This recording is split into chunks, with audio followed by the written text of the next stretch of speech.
So 14 and 15. No.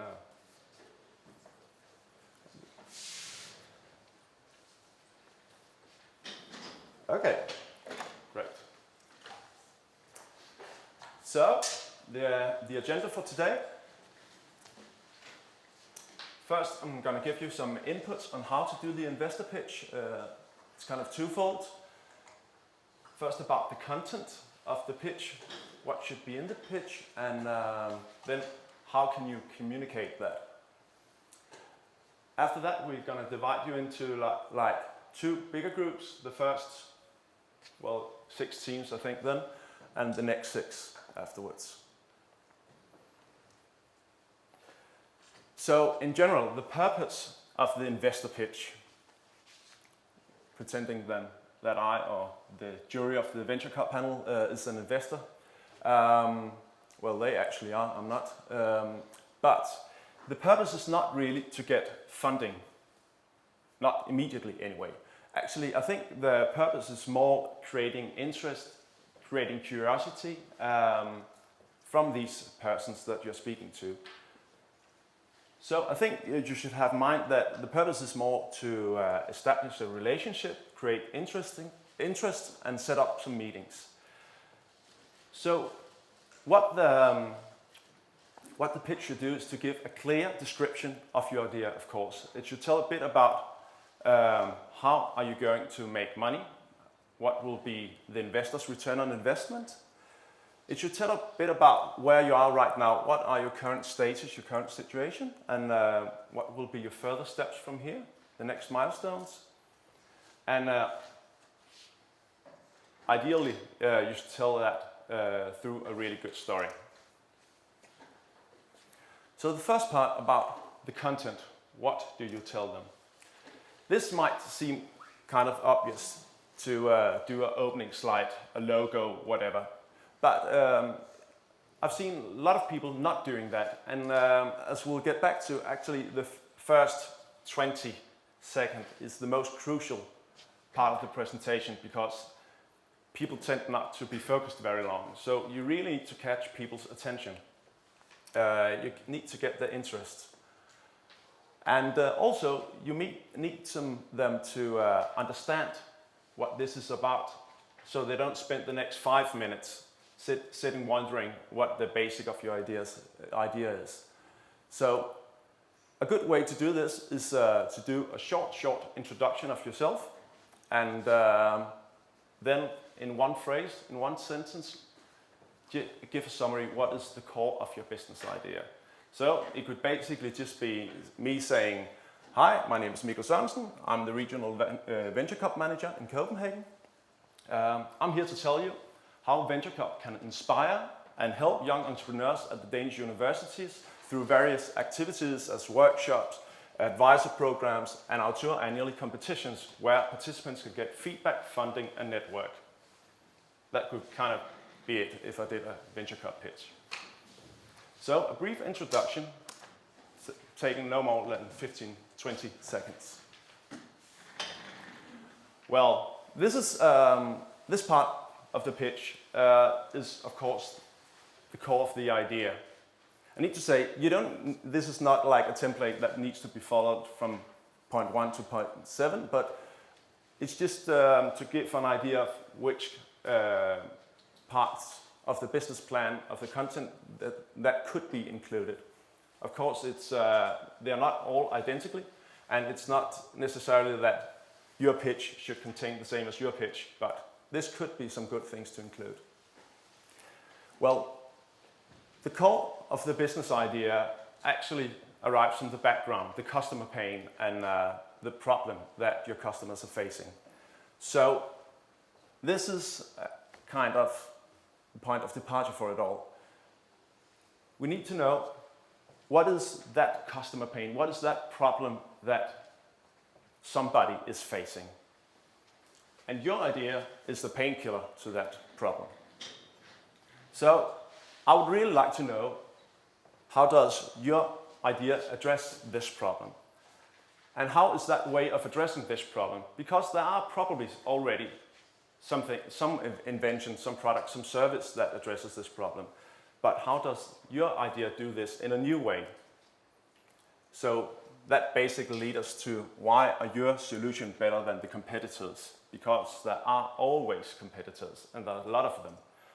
So why is your solution better? This is basically also got to do with the value proposition. How does your idea, your product, your service create value for your user? And what are your unique selling points? This part of the product and service description could also include thoughts on idea protection. Could both be trademarking and the team behind, but of course a patent strategy could also be very good to include here. But we need to have in mind all this takes no more than 5 minutes in total.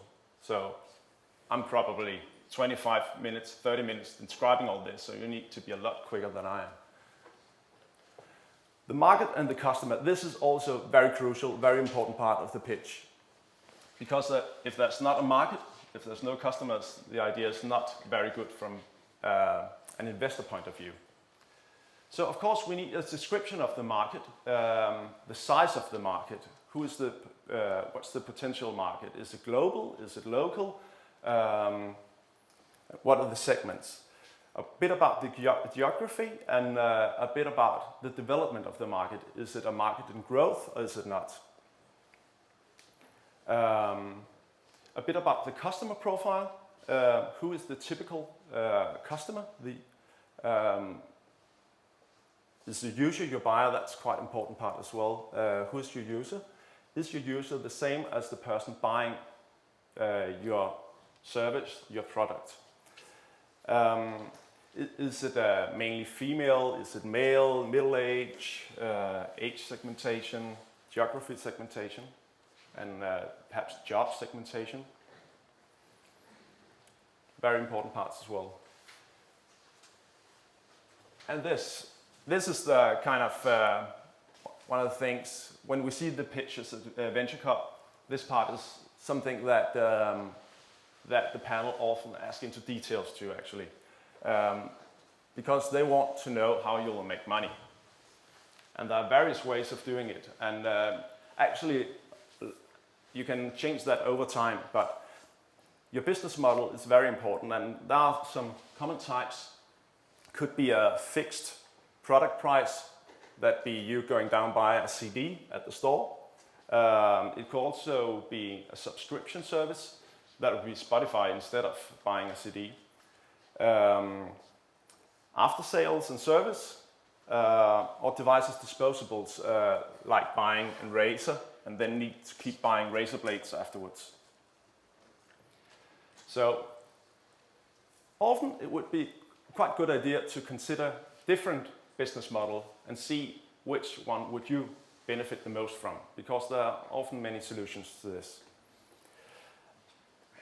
The expected price is obviously quite important, because I'm not very likely to buy a $10,000 razor, but will probably buy it if I do a $1 razor.